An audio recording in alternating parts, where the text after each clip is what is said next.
और इस वक्त एक बड़ी खबर आ रही है। तो इस वक्त की बड़ी खबर आपको बता दें, तोमर मीडिया से बात करेंगे। कृषि मंत्री नरेंद्र सिंह तोमर करेंगे मीडिया से बात। किसानों के मुद्दे पर यह बातचीत होगी।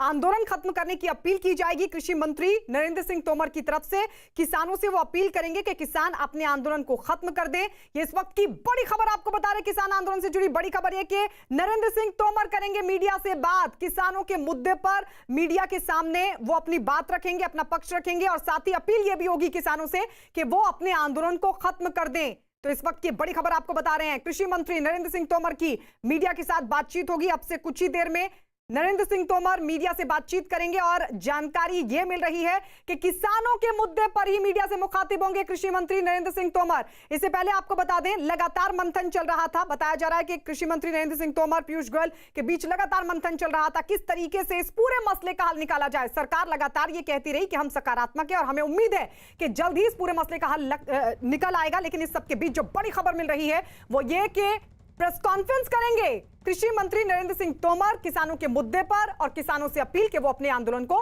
खत्म कर दें।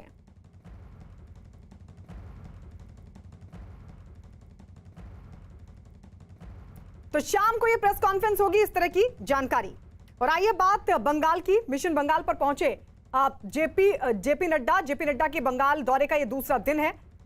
दोपहर 12 बजे बताया जा रहा है कि जेपी नड्डा डायमंड हार्बर में कार्यकर्ताओं के साथ बैठक कर आगे की रणनीति पर करेंगे विचार। डायमंड हार्बर को तृणमूल कांग्रेस का गढ़ माना जाता है। ये सीएम ममता बनर्जी के भतीजे अभिषेक बनर्जी का क्षेत्र है। और इसके बाद दोपहर 1:30 बजे रामकृष्ण मिशन आश्रम जाएंगे, जहां वो पूजा अर्चना करेंगे। दोपहर 2:45 पर उनका कार्यक्रम है मछुआरा समाज के प्रतिनिधियों के साथ बैठक का। तो शाम 4 बजे जेपी नड्डा प्रेस कॉन्फ्रेंस करेंगे। आशिका हमारी सहयोगी हमारे साथ लाइव जुड़ गई हैं। आशिका, 12 बजे कार्यकर्ताओं के साथ मीटिंग का वक्त, अभी वहां की तस्वीर क्या, कितनी देर में ये बैठक शुरू होगी कार्यकर्ताओं के साथ? बिल्कुल, जेपी नड्डा निकल चुके हैं और यहाँ के रास्ते में हैं, किसी भी समय यहाँ पहुँचने वाले हैं। हमारे साथ सांसद डॉक्टर सुभाष सरकार हैं, इनसे बात करते हैं। और सबसे पहला सवाल ये, सुरक्षा को लेकर के आप लोग सवाल उठा रहे हैं जेपी नड्डा के। हाँ जरूर, हमारे ये गणतांत्रिक राष्ट्र है, हम लोग जिस दल जहाँ खुश सभा कर सकते हैं। लेकिन ये बंगाल के जो युवराज कहा जाता है, यहाँ के जो स्टेट गवर्नमेंट उसको बंगाल के युवराज बनाया है, उसका घर है ये। और ये जो सभा स्थल है, ये सभा स्थल आने के जो कलकत्ता से एक ही रास्ता है, डायमंड हार्बर रोड। वहाँ आमता के बाद शिराकोल एक मोड़ है, शिराकोल मोड़ से 500 मीटर पहले और शिराकोल मोड़, और उससे बाद 5 किलोमीटर बाद, ऐसे 4 जगह में उन लोगों ने जमायत किया। क्या ना, कृषि बिल के विरोध में, कृषि आइन के विरोध में। और ये सारे माफिया लोगों के लिए लेकर किया है। ये जो स्टेट गवर्नमेंट, डर है कि आज भी कुछ हो सकता है। अरे ये तो नाज़ी बाहिनी है, हिटलर के सेकंड एडिशन है ना। हमारी ये जो तृणमूल दल है और ये जो स्टेट गवर्नमेंट के इंस्पिरेशन में जो चल रहा है, ये तो केवल नाज़ी बाहिनी जैसे कर रहे थे ऐसे ही है। लेकिन हिटलर भी नहीं जीता और ये तृणमूल भी नहीं जीतेंगे अगले 2021। पुलिस की तरफ से पायलट कार नहीं आई, इसके बारे में कोई बातचीत हुई? अरे देखिए ना, काल तो भी ऐसा हुआ ना, नड्डा जी भवानीपुर में गए थे, कहाँ पुलिस की सुरक्षा थे। आज भी ऐसा है। अब देखिए इधर ये जो सभा स्थल है, इसके बाहर बाइक बाहिनी घूम रहे हैं, कहाँ पुलिस 2-4 पुलिस है यहाँ पर। आपके कार्यकर्ता यहाँ पर सुबह पोस्टर लगा रहे थे, फेस्टून लगा रहे थे, उन्हें भी मारा पीटा गया। उनके ऊपर मारा पीटा गया। ये तो इनका कल्चर ऐसा है। लेकिन जितने भी वो ऐसे मारा पीटा खून जख्म करेंगे, उतने ही उनका खराब होगा, उसको जमीन उनके पैर से निकाल जाएंगे। आज रामकृष्ण मिशन जा रहे हैं जेपी नड्डा जी, वो किस तरह से खास? देखिए, हम लोग सामाजिक स्तर में सभी प्रकार मनुष्य के साथ संपर्क करते हैं। इसके कार्यक्रम वही है। हम यहाँ पर जो फिशरमैन है उनके साथ भी बातचीत करेंगे। अम्फान में क्या हुआ, अम्फान में ये गवर्नमेंट क्या किया, प्रधानमंत्री के पास से जितने पैसे आए वो पैसे के कितने कैसे तसरुफ हुआ, ये सारे मालूम पड़ जाएगा। और वो फिशरमैन के कैसे तकलीफ है, इतने साल हो गया, उनके लिए क्या व्यवस्था किया स्टेट गवर्नमेंट। नहीं लेफ्ट फ्रंट वाले किया, नहीं इस लोगों ने किया। बिल्कुल। तो ये आपने सुना कि यहाँ पर जो समाज के अलग अलग तहके हैं उनसे मिलेंगे जेपी नड्डा। और ठीक है आशिका, आपके पास लौट रहे हैं। इस बीच एक बड़ी खबर पश्चिम बंगाल से ही। यहाँ के दक्षिण 24 परगना के डायमंड हार्बर में बीजेपी अध्यक्ष जेपी नड्डा की सभा होनी थी, लेकिन रैली से पहले ही बीजेपी ने टीएमसी पर पार्टी कार्यकर्ताओं पर हमले का आरोप लगा दिया। बीजेपी के मुताबिक सभा से पहले बीजेपी कार्यकर्ता पोस्टर लगा रहे थे, तभी टीएमसी के करीब 100 कार्यकर्ताओं ने उन पर हमला कर दिया। आरोप है कि इस दौरान बीजेपी कार्यकर्ताओं की पिटाई की गई। इस हमले में स्थानीय बीजेपी नेता को भी चोट आई है।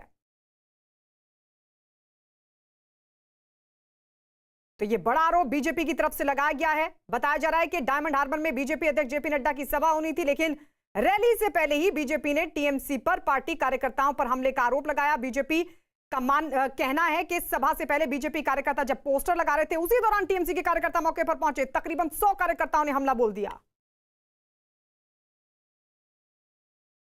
आशिका हमारे साथ लगातार बनी हुई है। आशिका, किस तरीके का ये आरोप बीजेपी की तरफ से और कितने कार्यकर्ता जख्मी हुए इस सब के बीच? देखिए, फिलहाल भाजपा के एक स्थानीय नेता जिनकी बात कही जा रही है, शुभजीत हालदार, उनको चोट लगी है, अस्पताल ले जाया गया है। ये कहा जा रहा है कि सुबह से जब बीजेपी के कार्यकर्ता यहाँ पर अपने झंडे और पोस्टर लगाने की कोशिश कर रहे थे, तभी टीएमसी की तरफ से उनको पर हमला किया गया। अभी जैसा कि आपने सुना, सांसद सुभाष सरकार ने, उन्होंने भी यही कहा कि यहाँ भी पुलिस की व्यवस्था नहीं है और जो जगह जगह पर लोग जो हैं वो प्रदर्शन के नाम पर जुटे हैं, पुलिस कार्रवाई नहीं कर रही है। बड़ा आरोप पुलिस के ऊपर, राज्य सरकार के ऊपर। और जैसा कि हमने बताया, ये झंडे पोस्टर लगाते हुए जो घटना सुबह बीजेपी के कार्यकर्ताओं का आरोप है कि उनके ऊपर टीएमसी का हमला हुआ, जिसमें उन्हें चोट लगी।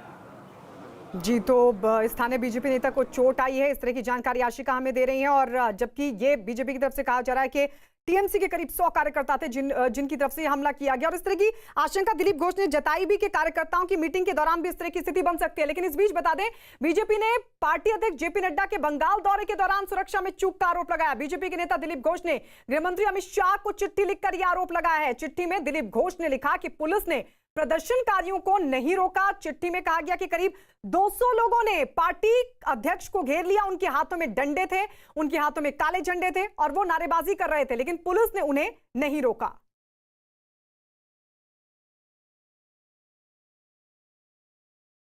कल यहाँ माननीय नड्डा जी का जो कार्यक्रम था शहर में, वहाँ वेस्ट बंगाल पुलिस का कहीं उपस्थिति नहीं थी। सुरक्षा में बहुत बड़ी चूक हुई है, इसलिए मैंने देश के गृह मंत्री जी को चिट्ठी लिखा है, यहाँ के प्रशासन को चिट्ठी लिखा है। आज डायमंड हार्बर में जहाँ जा रहे हैं वहाँ भी उत्पात मचाने का वो लोग योजना बना कर रखे हैं, तो वहाँ की एसपी को भी मैंने पत्र लिख करके सारी व्यवस्था बताया है। बंगाल में लॉ एंड ऑर्डर बोल के तो कुछ है नहीं। आज आप देख रहे होंगे कि राष्ट्रीय अध्यक्ष, जिनके सबसे बड़ी राजनीतिक पार्टी के राष्ट्रीय अध्यक्ष आए हैं और उनको काला झंडा दिखाया जा रहा है। 4 गुंडों मवालियों को भेज दिया जाता है। उनको यदि हम लोग नहीं रोकते तो हमारे कार्यकर्ता उनको सही जगह पर सही अंजाम पहुंचा सकते थे। लेकिन एक ऐसी सरकार जहां सबसे बड़ी पार्टी, देश की सबसे बड़ी पार्टी के राष्ट्रीय अध्यक्ष आ रहे हैं और उनके लिए कोई सुरक्षा की व्यवस्था नहीं है। आशिका हमारे साथ लगातार बनी हुई है। आशिका, क्योंकि ये चिट्ठी लिखकर कहा गया है कि जिस तरीके से पूरा हमला हुआ, कल की जबरदस्त तस्वीरें भी लगातार हम अपने दर्शकों को दिखा रहे हैं, किस तरीके से पूरा टकराव हुआ था। इस आशंका के बीच आशिका लौट रहे हैं आपके पास बंगाल के डीजीपी को नोटिस। इस वक्त ये बड़ी खबर, गृह मंत्रालय ने जवाब मांगा। ये बहुत बड़ी खबर आ रही है इस वक्त।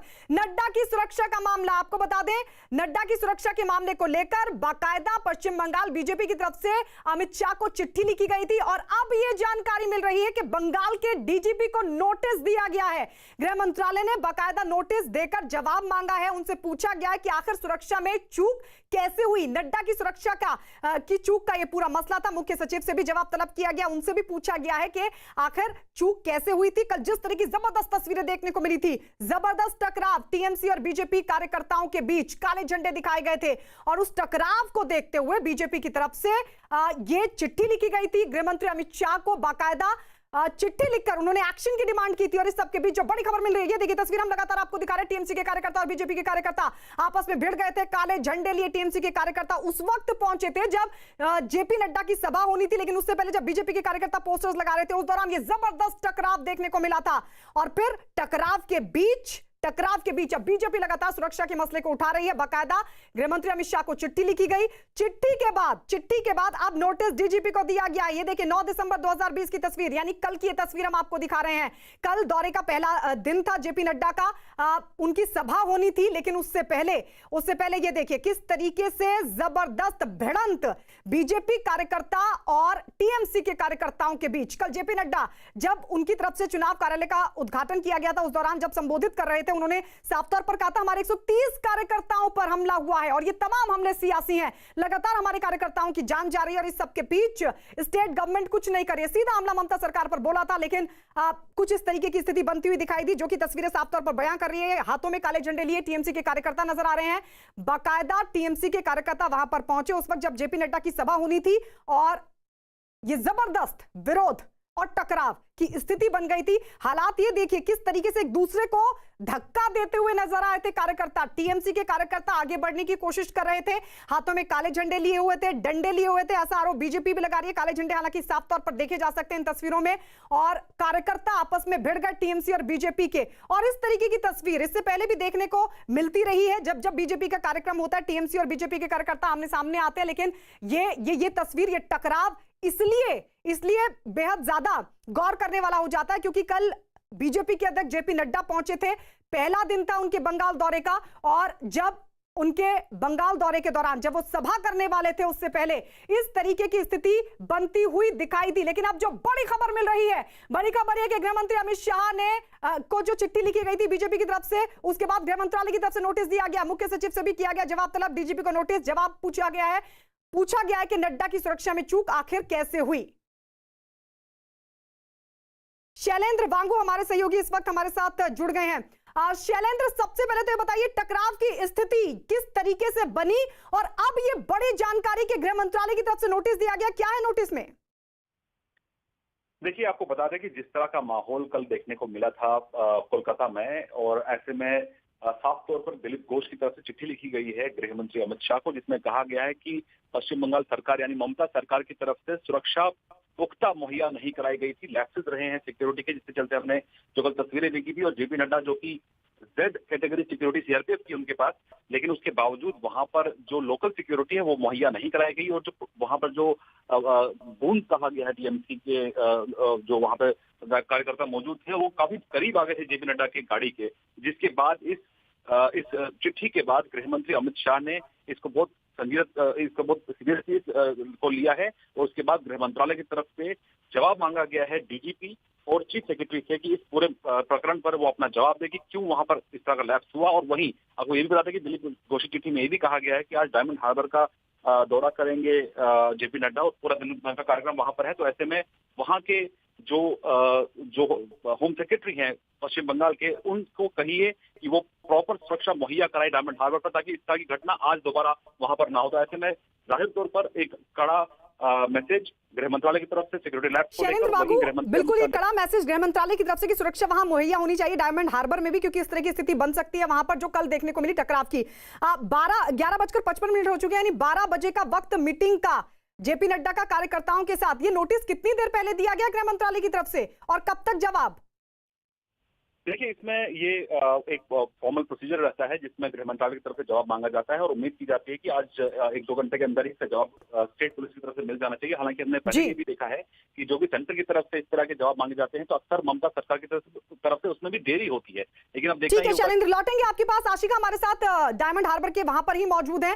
आशिका, गृह मंत्रालय की तरफ से नोटिस दिया गया है, जवाब तलब किया गया, क्योंकि आशंका दिलीप घोष को यह कि जब कार्यकर्ताओं के साथ मीटिंग करेंगे तो जो टकराव की स्थिति कल देखने को मिली थी वही टकराव आज वहां पर भी देखने को मिल सकता है। क्या सुरक्षा को लेकर पर्याप्त कदम उठाए गए हैं अब वहां के शासन प्रशासन की तरफ से? क्या स्थिति वहां पर, क्या हालात अभी? देखिए, भाजपा नेताओं का जो आरोप है, अभी थोड़ी देर पहले जो सांसद सुभाष सरकार ने हमसे बात की उसमें ये कहा कि अभी भी पुलिस के पुख्ता इंतजाम नहीं है। तो अब जो चिट्ठी भेजी गई है या नोटिस भेजी गई है होम मिनिस्ट्री की तरफ से, उसके बाद देखने को देखना है कि क्या व्यवस्था पुलिस की तरफ से की जाती है। पायलट कार जो कि बेसिक है वो भी पुलिस की तरफ से कल भी मुहैया नहीं कराई गई थी, आज भी मुहैया नहीं कराई गई है। तो कहीं ना कहीं सुरक्षा को लेकर के सवाल उठना तो लाजमी है। और आज भी आशंका जो भी पार्टी के नेता हैं यही जता रहे हैं, क्योंकि ये गढ़ पूरी तरह से अभिषेक बैनर्जी का है। यहाँ पर आते आते भी जगह जगह पर पोस्टर, बैनर और झंडे भी टीएमसी के नए नए लगाए गए थे, ये भी नज़र आया है। जैसा कि हमने थोड़ी देर पहले बताया, पोस्टर और झंडे लगाते हुए ही बीजेपी के कार्यकर्ता का आरोप है कि उनके ऊपर भी टीएमसी का हमला हुआ है। तो ये जो भिड़ंत है, हो सकता है आज भी ऐसी कोई तस्वीर देखने को सामने मिले, लेकिन फिलहाल जो रास्ता है वहाँ पर सुरक्षा के कड़े इंतजाम किए गए हैं सेंट्रल फोर्सेस की तरफ से भी। गायत्री, बिल्कुल सुरक्षा के कड़े इंतजाम, लेकिन ये इंतजाम कितने पर्याप्त है ये तब देखना होगा कि आज उस तरीके की स्थिति ना बने। आशिका, हम लौटेंगे आपके पास। इस बीच बता दें कि 2 दिन के बंगाल दौरे पर कोलकाता पहुंचे बीजेपी के अध्यक्ष जेपी नड्डा ने बुधवार को पार्टी कार्यकर्ताओं को संबोधित किया। अपने संबोधन में जेपी नड्डा ने बंगाल की सीएम ममता बनर्जी पर जोरदार हमला बोला। नड्डा ने राज्य में पार्टी के 130 कार्यकर्ताओं की हत्या का दावा किया और इसके लिए टीएमसी को ठहराया जिम्मेदार। इतना ही नहीं, बीजेपी अध्यक्ष ने मुख्यमंत्री ममता बनर्जी पर पुलिस का गलत इस्तेमाल करने का आरोप भी लगाया। राज्य में अगले साल होने वाले विधानसभा चुनाव में नड्डा ने 200 से ज्यादा सीटों पर जीत दर्ज कर सरकार बनाने की उम्मीद भी जताई। अगर मैं वायलेंस की बात करूं, आज सवेरे हमारा एक कार्यकर्ता मारा गया, कल हमारा एक कार्यकर्ता मारा, 130 कार्यकर्ताओं ने जाने दे दी। 130 कार्यकर्ताओं, मैंने 100 लोगों का तर्पण तो खुद किया है। आप समझो, ये बिहार, ये बंगाल है क्या? बंगाल इस बात के लिए जाना जाता था क्या? क्या हो गया? जिस प्रदेश में विचार की लड़ाई खत्म हो जाए और वायलेंस शुरू हो जाए, समझिए कि उस प्रदेश में राजनीतिक एक्टिविटी समाप्त हो जाएगी। लेकिन मैं बधाई देता हूं अपने कार्यकर्ताओं को, हिम्मत के साथ जुटे हुए हैं, हिम्मत के साथ। और मैं आपको विश्वास दिलाता हूं कि हमारा कार्यकर्ता 2021 में ममता की सरकार को उखाड़ फेंकेगा, इस बात को हम आपको। तो 130 कार्यकर्ताओं की हत्या का दावा जेपी नड्डा की तरफ से कल किया गया था। यह तो साफ है कि चुनाव में यह भी एक मुद्दा बनने जा रहा है। आशिका लगातार हमारे साथ बनी हुई। आशिका, आप कह रही थी कि सुरक्षा के तगड़े इंतजाम किए गए हैं। कल जेपी नड्डा ने भी कार्यकर्ताओं पर जिस तरीके से हिंसा हो रही है उसके लिए टीएमसी को जिम्मेदार ठहराया था, स्टेट गवर्नमेंट को जिम्मेदार ठहराया था। अब माना तब जाएगा कि सुरक्षा के पर्याप्त इंतजाम है जब आज कम से कम ये स्थिति ना बने जो कल देखने को मिली। बिल्कुल, राजनीतिक हिंसा पश्चिम बंगाल का इतिहास रहा है और जो घटनाएं पिछले कुछ महीनों में देखने को मिली हैं, ये साफ है कि चुनाव आने वाला जो है वो जो है उसमें राजनीतिक हिंसा बहुत ज़्यादा देखने को मिलने वाली है। बहरहाल, कल की घटना के बाद आज बीजेपी की तरफ से भी फूंक फूंक कर कदम रखा जा रहा है। सेंट्रल फोर्सेस जो हैं उन्होंने रास्ते को जो है वो सुरक्षा वहाँ पर चाक चौबंद की है, जैसा कि आरोप बीजेपी के नेता लगा रहे हैं। अभी भी पुलिस की तरफ से जो है पर्याप्त इंतजाम नहीं किए गए हैं। तो आज का दिन कैसे बीतता है यहाँ पर, ये गढ़ अभिषेक बैनर्जी के गढ़ में जब जेपी नड्डा आते हैं तो सब कुछ शांत रहता है या क्या कैसे होता है, ये देखना बड़ी बात होगी। इसी के आधार पे कहा जा सकता है कि पुलिस जो है उसने अपना काम किया या नहीं। जी चलिए आशिका, आपके पास लौटते रहेंगे और आइए बढ़ते आगे। आज प्रधानमंत्री मोदी नई संसद का शिलान्यास करेंगे। दोपहर 12:55 पर नई संसद के शिलान्यास का यह कार्यक्रम शुरू होगा। भूमि पूजन और नींव का पहला पत्थर दोपहर 1 बजे रखा जाएगा। दोपहर 1:30 बजे सर्वधर्म प्रार्थना सभा होगी। पीएम मोदी दोपहर 2:15 पर भाषण देंगे। नया संसद भवन त्रिकोणीय आकार का होगा। यह मौजूदा संसद भवन के पास ही बनेगा। संसद भवन के परिसर में लोकसभा भी होगी, जो मौजूदा संसद भवन से 3 गुना ज्यादा बड़ी होगी। राज्यसभा भी काफी बड़ी होगी। नए संसद भवन के अंदर भारतीय संस्कृति की छाप देखने को मिलेगी, जिसमें भारत की विविधता के दर्शन होंगे। नए संसद भवन के परिसर में सांसदों का दफ्तर भी होगा। नए संसद भवन में एक कॉन्स्टिट्यूशन हॉल भी रहेगा, जहां पर संविधान की मूल कॉपी रखी जाएगी। इसके साथ ही विजिटर गैलरी भी तैयार की जाएगी, जहां पर भारत के लोकतंत्र की विरासत को डिजिटली दिखाया जाएगा। संसद भवन के शिलान्यास समारोह में राष्ट्रपति और उपराष्ट्रपति के संदेशों को पढ़ा जाएगा। साथ ही लोकसभा अध्यक्ष ओम बिरला भी इस अवसर पर अपना संबोधन देंगे। जब आजादी के 75 वर्ष होंगे तब हम नए संसद भवन के अंदर जो हमारे गौरवपूर्ण इतिहास का लोकतंत्र का मंदिर होगा, वहाँ हम सदन की दोनों सभाएं वहाँ पर शुरू करेंगे। न्यू पार्लियामेंट बिल्डिंग प्रोजेक्ट के अलावा सेंट्रल विस्टा प्रोजेक्ट है, जो कि सरकार की एक महत्वाकांक्षी परियोजना है। और यहाँ पर हम मौजूद हैं राजपथ पर, जो कि हर साल यहाँ पर 26 जनवरी के दिन परेड होती है और इसके ऐतिहासिक जो विरासत है उससे भारत के लोग वाकिफ़ हैं। लेकिन अब इसको यहाँ पर ऐतिहासिक रूप से नए सिरे से विकसित करने की सरकार की योजना है।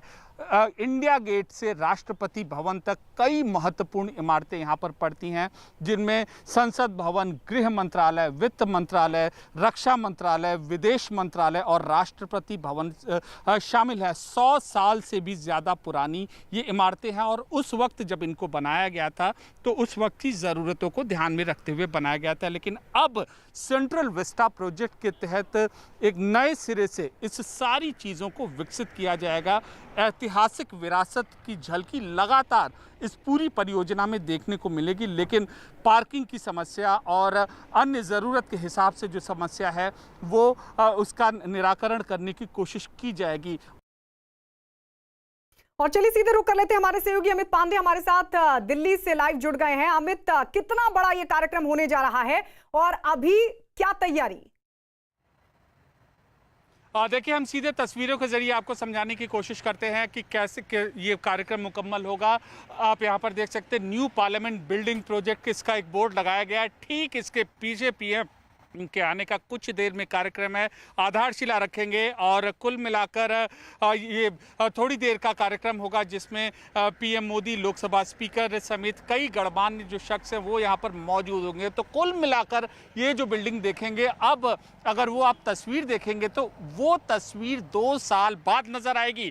ट्रायंगुलर बिल्डिंग होगी और उसके जो अभी गोल बिल्डिंग है पार्लियामेंट की, उसकी जगह ये ट्रायंगुलर बिल्डिंग होगी और थोड़ी देर बाद ये पूरा का पूरा फंक्शन शुरू होगा। एक तरीके के राष्ट्रीय महत्व का जो आयोजन है उस प्रोटोकॉल के तहत पूरी व्यवस्था यहाँ पर की गई है। आप देख सकते हैं कि एक सुरक्षा व्यवस्था, जाहिर सी बात है पीएम आने वाले हैं तो तैनात यहाँ पर की गई है। उसके अलावा ट्रैफिक अरेंजमेंट किए गए हैं, उसके अलावा जो पीएम का प्रोटोकॉल होता है वो फॉलो किया गया। अंदर जहाँ तक की बात है, अंदर भी मुकम्मल इंतजाम किए गए हैं। जो यहाँ पर पर्यावरण से संबंधित जो नियम हैं उनको भी ध्यान में रखा गया। तो एक बेहद विस्तृत यहाँ पर योजना है और सबसे अहम चीज़ ये भी है कि 5वीं कैटेगरी में आता है खतरे की दृष्टि से भूकंप के मद्देनजर ये पूरा का पूरा इलाका। तो इसको भी ध्यान में रखकर नई पार्लियामेंट बिल्डिंग बनाई जा रही है। सारी बातों का ध्यान में रखा जा रहा है। ठीक है अमित, लौटेंगे आपके पास।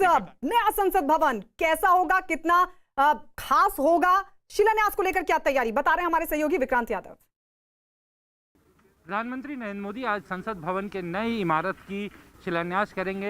यहाँ पर भूमि पूजन होगा और प्रधानमंत्री का जो कार्यक्रम होगा उसका मुख्य मंच जो है वो पूरी तरीके से सज चुका है। अब से कुछ देर बाद प्रधानमंत्री यहाँ पर पहुँचेंगे। सर्वधर्म सभा होगी पहले और उसके लिए भी सर्वधर्म सभा के लिए सभी धर्मों के जो धर्माचार्य हैं वो यहाँ पर पहुँच चुके हैं, जो यहाँ पर सर्वधर्म पर प्रार्थना करेंगे। उसके बाद ये जो मंच है इसके ठीक सामने एक भूमि पूजन का कार्यक्रम होगा। आप देख सकते हैं कि वो छोटा सा मंच सजाया गया है जिसके पास बैठ करके प्रधानमंत्री भूमि पूजन का कार्यक्रम करेंगे। तो बेहद ही ऐतिहासिक ये कार्यक्रम रहने वाला है, क्योंकि देश को एक नई संसद मिलेगी।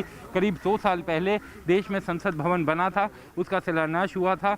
6 साल लगे थे पुरानी संसद को बनने में, लेकिन नई संसद को बनने में सिर्फ 2 साल का समय लगेगा। और ये कहा जा रहा है कि जब देश की आज़ादी के 75 साल होंगे तो नया जो कार्यक्रम होगा वो इसी नए संसद भवन परिसर में होगा जो यहाँ पर बनेगा।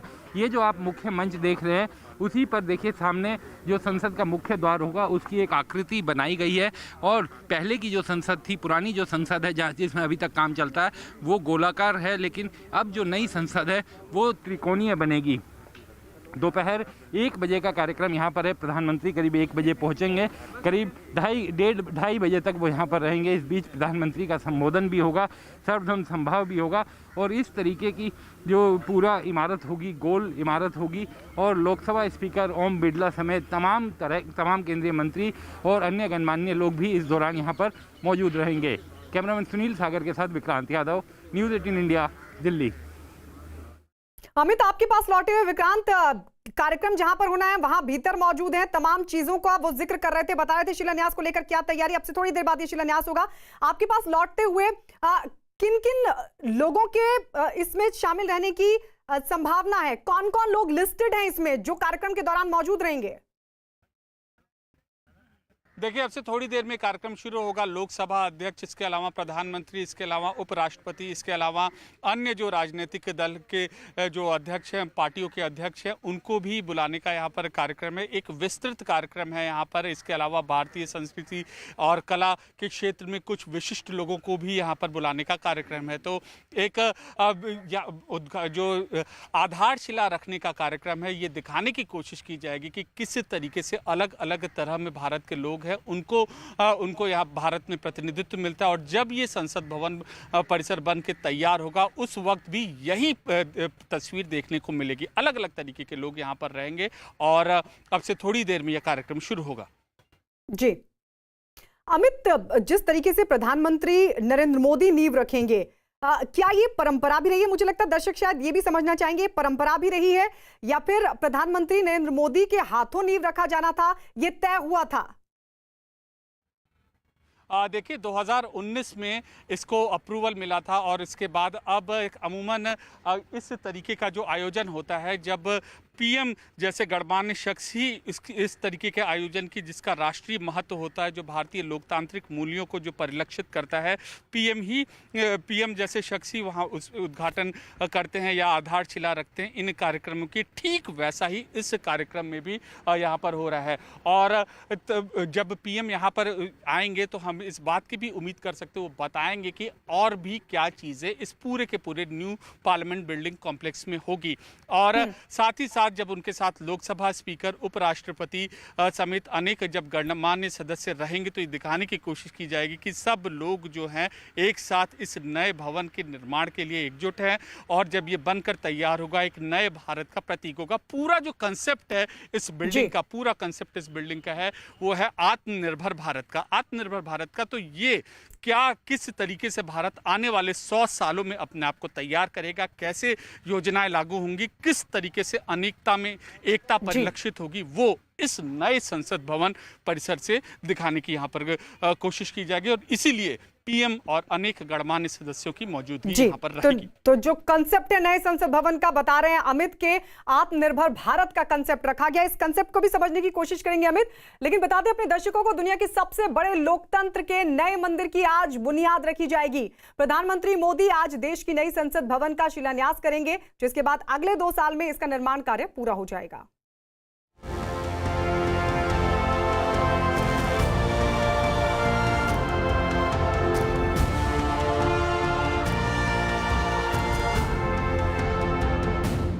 दो 2022 यानी हिंदुस्तान की आजादी की 75वीं सालगिरह। इस मौके पर जब पूरा देश जश्न मनाएगा तो देश को एक नई सौगात भी मिलेगी।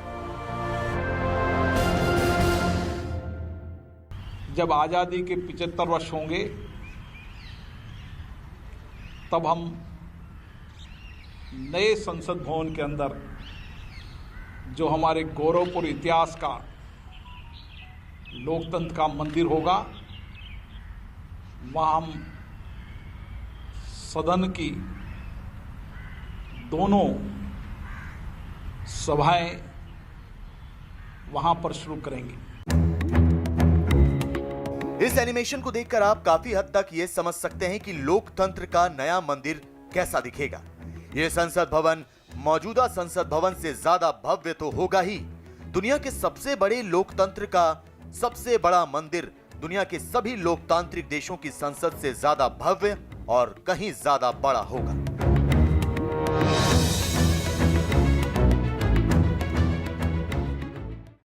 निश्चित रूप से मैं कह सकता हूं कि ये भवन दुनिया के लोकतंत्र मंदिरों में सबसे बेहतर और नई तकनीकी और सुरक्षा की दृष्टि से उपयुक्त भवन होगा, जो हमारे गौरव का प्रतीक होगा।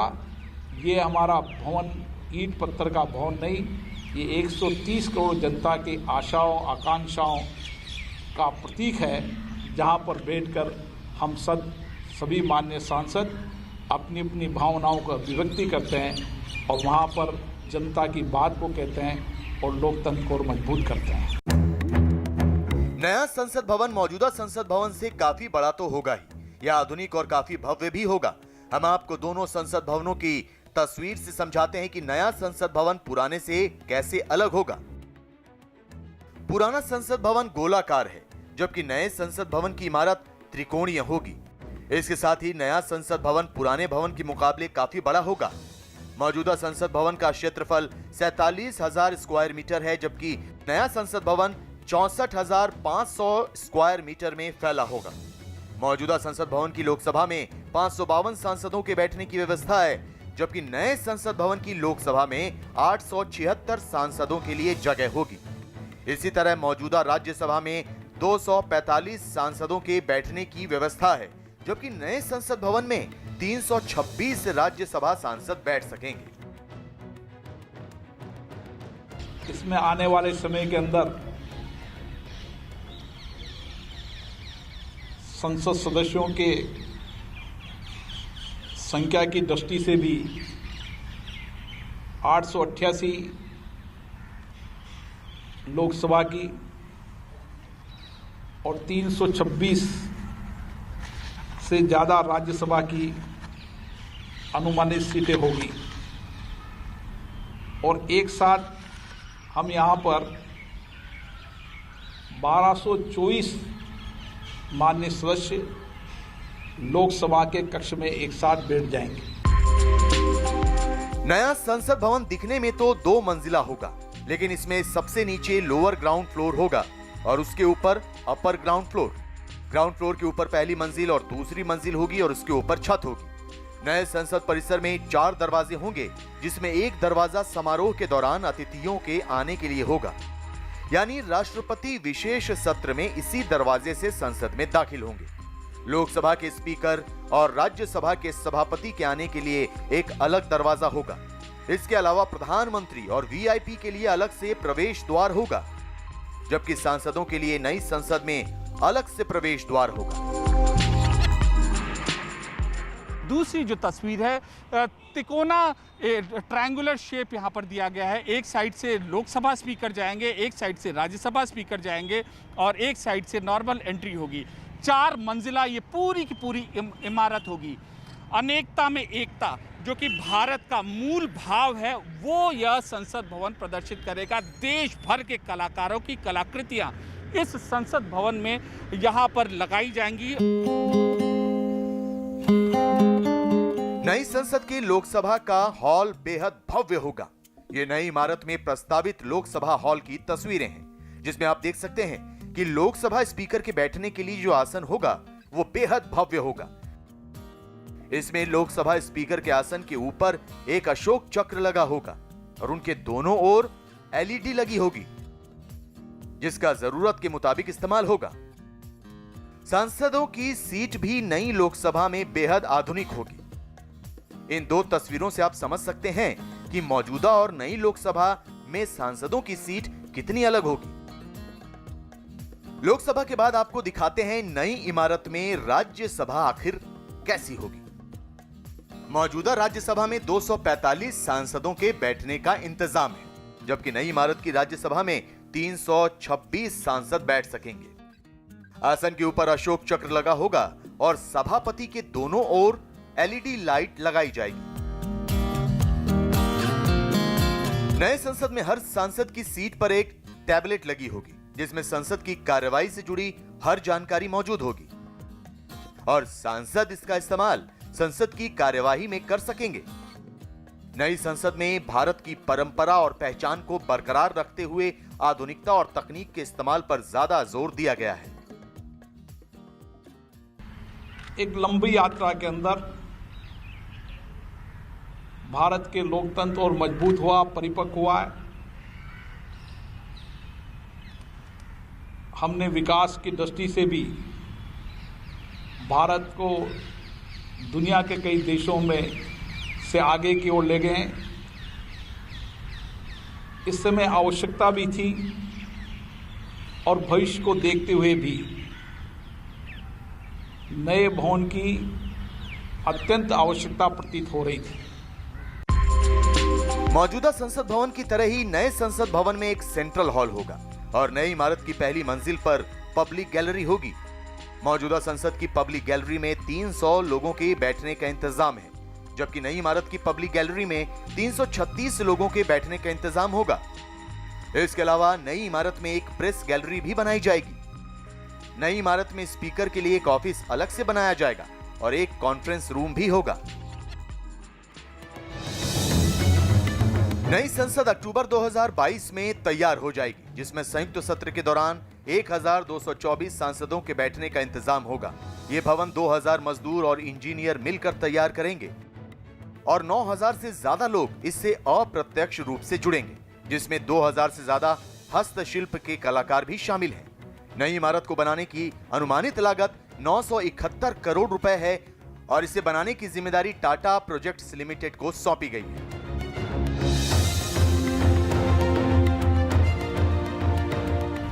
विशेष रूप से इस भवन को दिल्ली भूकंप की विशिष्ट जोन 5 के अंतर्गत आता है, उसको देख के इस भवन को बनाया जाएगा। इस भवन के अंदर हमारे कई इंजीनियर, कई मजदूर 2000 प्रत्यक्ष रूप से काम करेंगे। मौजूदा संसद भवन ब्रिटिश आर्किटेक्ट एडविन ल्यूटियन ने 1927 में तैयार किया था, जबकि नया संसद भवन पूरी तरह से स्वदेशी होगा। ये 2022 में बनकर तैयार होगा। मौजूदा संसद भवन 6 साल में बना था, जबकि नई इमारत 2 साल में ही बनकर तैयार करने का लक्ष्य रखा गया है। नया संसद भवन सरकार के सेंट्रल विस्टा प्रोजेक्ट के तहत बनाई जा रही है। इसमें संसद भवन के पास बने श्रम शक्ति भवन का भी आधुनिकीकरण किया जाएगा और इसमें सांसदों का दफ्तर बनाया जाएगा। योजना के मुताबिक हर सांसद को 400 स्क्वायर फीट का एक दफ्तर दिया जाएगा। संसदीय कार्य को देखते हुए ये भवन सभी माननीय सांसदों के लिए भी उपयोगी साबित होगा। संसद भवन के सामने श्रम शक्ति भवन में सभी राज्यसभा और लोकसभा के माननीय सदस्यों के कार्यालय भी बनेगा, जो अनुमानित 40 वर्ग मीटर 400 स्क्वायर फीट का एक कार्यालय होगा, जिसमें निजी सहायक का भी कक्ष होगा और स्वयं माननीय सांसद जी के बैठने के लिए भी कक्ष होगा। लोकतंत्र का नया मंदिर उसी जगह के पास बनाया जा रहा है जहां मौजूदा संसद भवन है। हम आपको ग्राफिक्स के जरिए समझाते हैं कि नई इमारत कहां होगी। ये वो इलाका है जहां अभी मौजूदा संसद भवन है। इसके पीछे राष्ट्रपति भवन और नॉर्थ ब्लॉक और साउथ ब्लॉक है।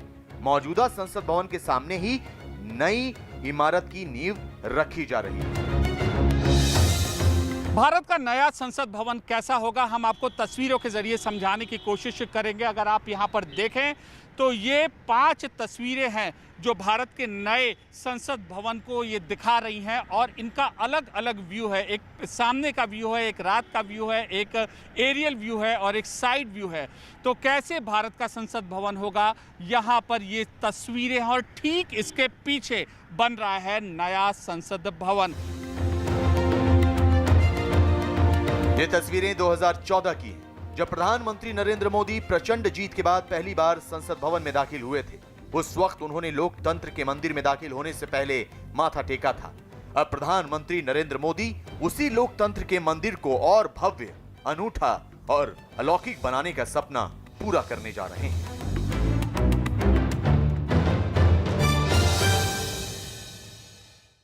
और इस बीच आपको बता दें, केंद्रीय मंत्री प्रकाश जावड़ेकर ने संसद भवन की नई इमारत के शिलान्यास को ऐतिहासिक पल बताया। उन्होंने बाकायदा एक ट्वीट भी किया। ट्वीट कर उन्होंने क्या लिखा, आइए आपको बताते हैं। उन्होंने लिखा, प्रधानमंत्री श्री नरेंद्र मोदी जी आज संसद भवन की नई इमारत का शिलान्यास कर भारत के लोकतांत्रिक इतिहास में एक स्वर्णिम अध्याय जोड़ने जा रहे हैं। आइए हम सभी इस स्वर्णिम पल के साक्षी बने। देश का नया संसद भवन एक नए और समृद्ध भारत की पहचान बनेगा।